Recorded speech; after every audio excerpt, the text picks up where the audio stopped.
ఉత్తానపాదుడు సునీతి దంపతుల కుమారుడు అయిన ధ్రువుడు గొప్ప విష్ణు భక్తుడు. ప్రశంసనీయమైన యశస్సు కలవాడు. ఆయనకు 2 కుమారులు. పెద్ద కుమారుడు అయిన ఉత్కలుడు శాంతమూర్తి, సమదర్శనుడు. మందబుద్ధివలే, వెర్రివాడివలే ప్రవర్తించేవాడు. మంత్రులు వానిని పిచ్చివానిగా భావించి అతని తమ్ముడైన వత్సరునకు పట్టం కట్టారు. వత్సరుని వంశంలో ఉల్ముకుడు అనేవానికి పుష్కరిణి అనే భార్య వలన అంగుడు, సుమనుడు, ఖ్యాతి, క్రతువు, అంగీరసుడు, గయుడు అనే 6 పుత్రులు ఉదయించారు. ఒకసారి రాజర్షి అయిన అంగభూపతి అశ్వమేధయాగం తలపెట్టాడు. హోమం పూర్తయిన తరువాత దేవతలు హవిర్భాగాలను అందుకోవడానికి రాలేదు. అప్పుడు సదస్యులు రాజా, నువ్వు పూర్వజన్మలో చేసిన పాపం వలన నీకు సంతానము లేదు. అందుచేతనే దేవతలు హవిర్భాగాలను భుజించడానికి రాలేదు. నీవు ముందు పుత్రకామేష్టి యాగం చేసి పుత్రుణ్ణి పొందాలి. అలా చేస్తే దేవతలు హవిస్సులో తమ తమ భాగాలను అందుకుంటారు. తరువాత యజ్ఞపురుషుడైన శ్రీహరిని ప్రార్థిస్తే నీకు అన్ని కార్యాలు చక్కగా నెరవేరుతాయి అని చెప్పారు.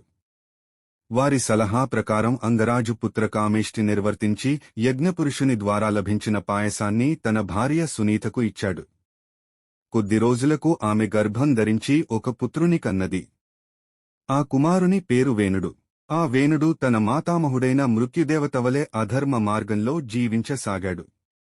చిన్నతనంలోనే తన 7 పిల్లలను ఈడ్చుకుని వచ్చి జాలి లేకుండా పశువులను చంపినట్లు చంపేవాడు. పాపమార్గంలో తిరుగుతున్న కుమారుని అంగరాజు ఎన్నోసార్లు దండించాడు. అయినా అతని ప్రవర్తనలో మార్పు లేదు. చెడ్డ కొడుకు వల్ల మనోవ్యతతో ఒకనాడు అంగరాజు ఎవ్వరికీ చెప్పకుండా ఇల్లు విడిచి ఎక్కడికో వెళ్లిపోయాడు. ఎంత వెదికినా ఆయన జాడ తెలియలేదు. రక్షకుడైన రాజు లేకపోవడం వలన పశువులవలె ప్రవర్తిస్తున్న ప్రజలను చూసి భృగువు మొదలైన మునీంద్రులు లోకక్షేమం కొరకు వేణుని తల్లి సునీత అనుజ్ఞతో వేణునికి రాజ్యాభిషేకం చేశారు. వేణుడు స్వభావసిద్ధమైన అహంకారంతో మధించిన ఏనుగు వలె తిరుగుతూ అందరినీ అవమానిస్తూ తిరిగేవాడు. పరమ సాధువు అయిన సునీత కడుపున పుట్టినప్పటికీ స్వభావం వలన దుష్టుడు. మునులందరూ ఎంత హితబోధ చేసినా వినలేదు. నేను తప్ప వేరే భగవంతుడు లేడు, నన్ను పూజించండి అని ఆ మునులను హేళన చేసేవాడు. చివరకు ఆ మునీశ్వరుల శాపంతో వేణుడు మరణించాడు. సునీత తన కుమారుడి మరణానికి దుఃఖించింది. యోగశక్తి చేత వేణుని శారీరాన్ని చెడిపోకుండా కాపాడింది. రాజు లేకపోవడం వలన దేశమంతా అరాచకమై ఒకరినొకరు హింసించుకోవడం, దోపిడీలు, హత్యలు ఎక్కువ కావడం జరిగిందని గ్రహించారు. ఎంతో గొప్ప పేరుగాంచిన వంశం ఇంతటితో ముగియకూడదని, వంశాన్ని నిలబెట్టాలని మునులు నిర్ణయించుకున్నారు. వేణుని శవాన్ని సమీపించి మునీంద్రులు అతని తొడను మథించారు. అప్పుడు వేణుని తొడ నుండి ఒక బోయవాడు పుట్టాడు. అతను నల్లగా, పొట్టిగా ఉన్నాడు. ఆ మరుగుజ్జువాడు దీనముఖంతో నేను చేయవలసిన పని ఏమిటి అని అడిగాడు. అప్పుడు మునులు నిషీద అనగా కూర్చుండు అన్నారు. అందుచేత వాని పేరు నిషాదుడు అయింది. అతని కులంలో పుట్టిన వాళ్లంతా నిషాదులై పర్వతాలలో అడవులలో సంచరిస్తూ వేణుని చెడు పనులకు వారసులయ్యారు. ఆ తరువాత మునులు వేణుని హస్తాలను మథించారు. అప్పుడు ఆ చేతుల నుండి లోక సంరక్షణార్థం శ్రీమన్నారాయణ అంశతో ఒక పురుషుడు, లక్ష్మీదేవి అంశతో ఒక స్త్రీ ఉద్భవించారు. అది చూసి ప్రజలందరూ ఎంతో సంతోషించారు. ఆ పురుషుడే పృథు చక్రవర్తి అనే పేరుతో సుప్రసిద్ధుడయ్యాడు. ఆ స్త్రీ పేరు అర్చి. ఆ కన్యకు సుగుణాలే అలంకారాలు. ఆమె పృథు చక్రవర్తిని వరించింది. వారిద్దరు దంపతులైన శుభ సమయంలో దేవతలు పూలవానలు కురిపించారు. అప్సరలు నాట్యం చేశారు. కిన్నెరులు గానం చేశారు. బ్రహ్మాది దేవతలు పృథువు నారాయణాంశతోనూ ఆయన భార్య అర్చిమహాదేవి లక్ష్మీదేవి అంశతోనూ పుట్టారని నిశ్చయించుకుని పృథువుకి శాస్త్రోక్తంగా రాజ్యాభిషేకం చేశారు. పృథు చక్రవర్తికి కుబేరుడు బంగారు సింహాసనం ఇచ్చాడు. ఇంద్రుడు కిరీటమును, వరుణదేవుడు చల్లని వెన్నెల గొడుగును, వాయుదేవుడు తెల్లని వింజామరలను, ధర్మదేవత పుష్పమాలికను, యముడు రాజదండమును, బ్రహ్మదేవుడు వేదమయ కవచమును, సరస్వతీదేవి ముత్యాల హారమును బహూకరించారు. విష్ణుమూర్తి సుదర్శన చక్రమును, లక్ష్మీదేవి తరిగిపోని సంపదను, పరమేశ్వరుడు అర్ధచంద్రాకారం గల కరవాలము, పార్వతీదేవి శతచంద్రం అనే డాలును, చంద్రుడు తెల్లని గుర్రాలను, సూర్యుడు బాణాలను, అగ్ని ధనస్సును, భూదేవి పాదుకలను బహూకరించారు. పృథుచక్రవర్తి ఉత్తముడు, ధర్మపరాయణుడు, మహాదాత, దయామయుడు, ప్రజారక్షకుడు, పరాక్రమవంతుడు. అటువంటి పృథుచక్రవర్తి రాజ్యపాలనలో ఒకసారి భూమి సారహీనమైపోయింది. ప్రజలు పంటలు లేక మలమల మాడిపోతూ రాజును శరణుజొచ్చారు. రాజు భూమిపై కోపగించాడు. భూదేవి భయంతో గోవు రూపం ధరించి పారిపోయింది. రాజు వదలక వెంటాడాడు.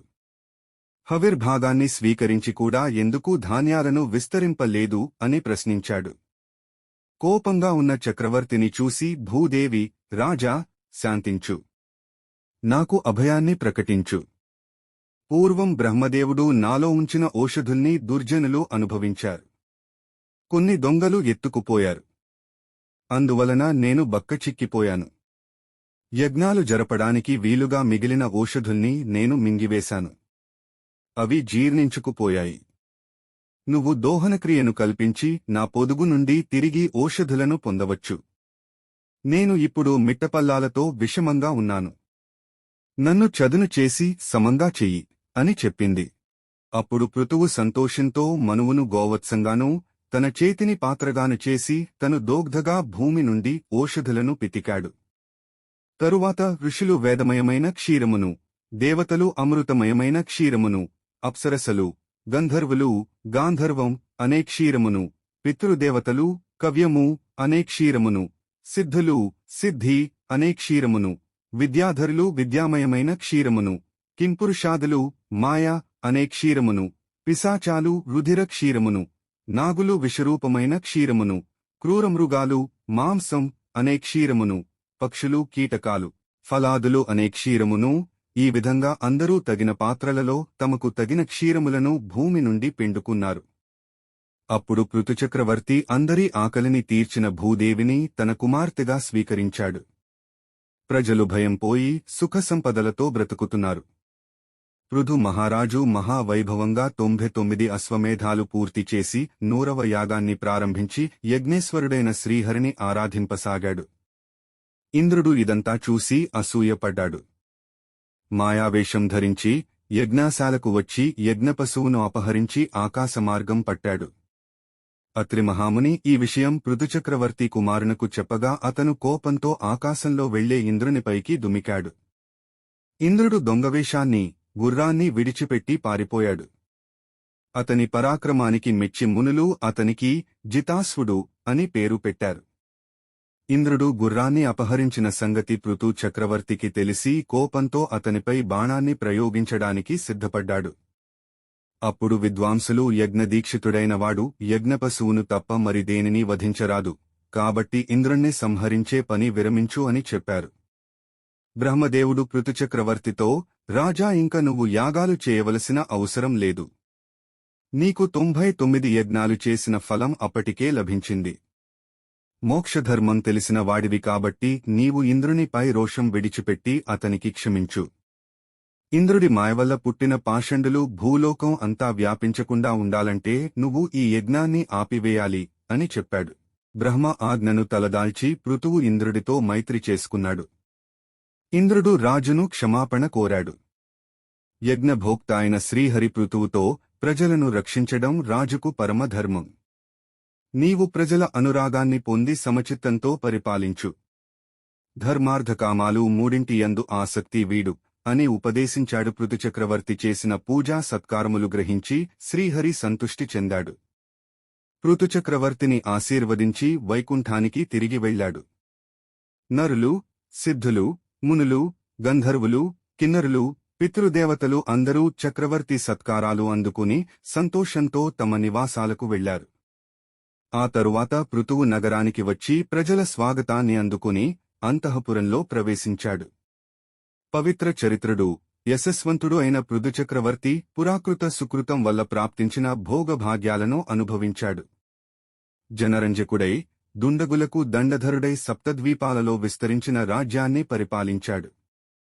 కొంతకాలం తరువాత ఒకనాడు దీర్ఘసత్రమనే యాగం చేయాలనే కోరికతో దీక్ష వహించాడు.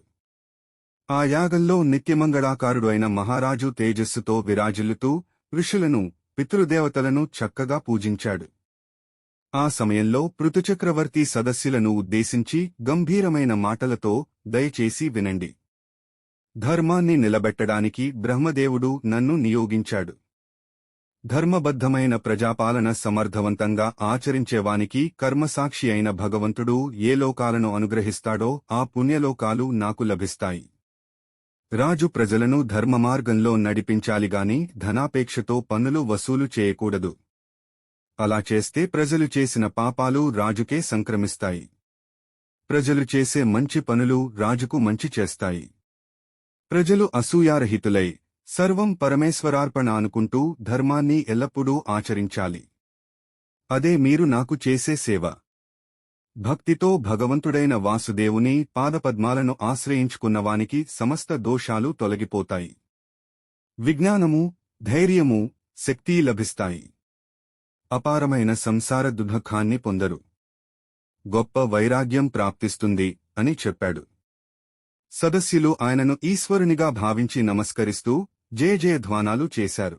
If you are enjoying the content, don't forget to hit that subscribe button and turn on notifications so you never miss a new video. Your support helps the channel grow and allows us to bring you even more exciting content. Thanks for watching and we hope to see you in the next video.